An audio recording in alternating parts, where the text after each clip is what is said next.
Olá pessoal, aqui é a Rutiele do canal do Cálculo e a aula de hoje é sobre a pesquisa das raízes racionais de polinômios com coeficientes inteiros. Vamos ver como que funciona isso? Então vamos relembrar, o que são os números inteiros? Porque esses coeficientes aqui desse polinômio, eles são números inteiros. Então vamos relembrar. O conjunto dos números naturais, ele é um subconjunto dos números inteiros, que por sua vez é um subconjunto dos números racionais, que é um conjunto disjunto com os números irracionais. Quando eu somo racionais com irracionais, a união desses dois conjuntos me dá o conjunto dos números reais, que é onde a gente trabalha em sua maioria no ensino médio e no cálculo 1 também, os números reais.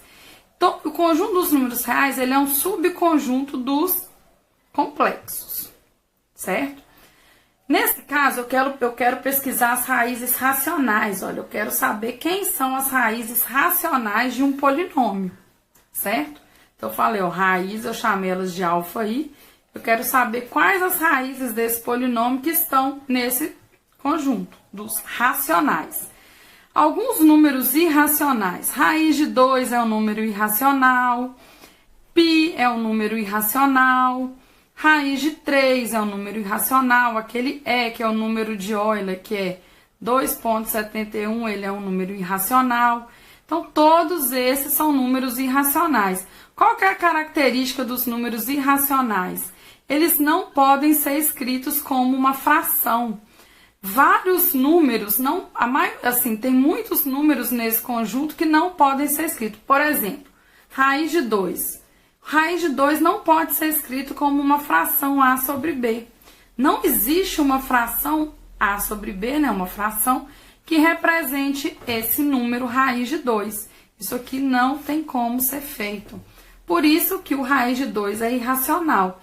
Já 3/5 é um número racional, porque ele é uma fração, certo? 1/3 é uma fração, então aqui está no conjunto dos números racionais. Então a pergunta é, quem são as frações que satisfazem esse polinômio, né? Quem são as raízes desse polinômio que podem ser escritas como uma fração A sobre B? Então é isso que é o tema da aula de hoje. Peguei aqui um polinômio, né? E aí aqui é interessante a gente ressaltar quem é o A0, que é o termo independente, que não tem x, nem x², nem nenhuma outra potência de x, e o AN, que é o coeficiente da maior potência, que é o que define o grau desse polinômio. Como que eu vou fazer agora? Eu quero saber quem são os divisores de A0, e gera esse conjunto A, e os divisores de AN, que é o que gera esse conjunto B. Aí vem a seguinte afirmação. Se o polinômio possuir raiz racional, ou seja, raiz da forma de fração, né, que é um número racional, se possuir raiz racional, então essa raiz tem o seguinte formato. Ela vai ter esse formato de uma fração, mas não é qualquer fração.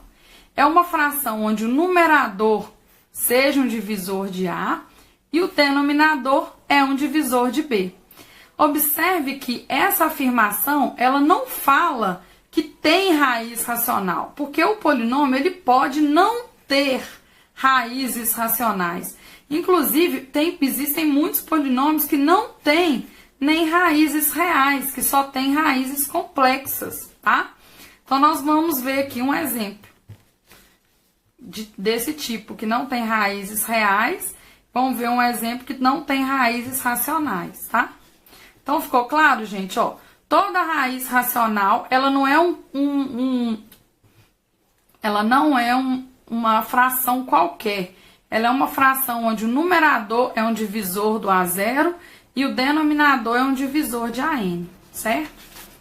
Então, vamos ver um exemplo. Ó, pega esse polinômio aqui de grau 3. A0, AN, certo? Divisores de A0, menos 1 e 1. Divisores de AN, menos 1, 1, menos 3 e 3. Se o P de x possuir raízes racionais, então elas pertencerão ao seguinte conjunto. Esse conjunto é o conjunto das possibilidades. Como que eu gero o conjunto? São todas as raízes que o numerador tá aqui, desculpa, são todos os valores que numerador, denominador. Então, eu faço a combinação, esse dividido por esse por esse, e vou fazendo todos. E aí, eu gero esse conjunto aqui, ó, menos 1, 1, menos 1/3 e 1/3. Ressaltando que isso é o espaço das possibilidades. O que eu tenho que fazer agora? Testar uma por uma. Aplicar P de menos 1, P de 1, P de 1/3 e P de menos 1/3. Quando eu faço isso, eu tenho que esses três aqui vai dar zero. E o P de menos 1/3 não dá zero. Como o P de menos 1/3 não dá zero, então, portanto, menos 1/3 não é raiz do polinômio. E quem são as raízes, então? Menos 1, 1 e 1/3. Nesse caso, olha, esse polinômio ele tem 3 raízes racionais, olha.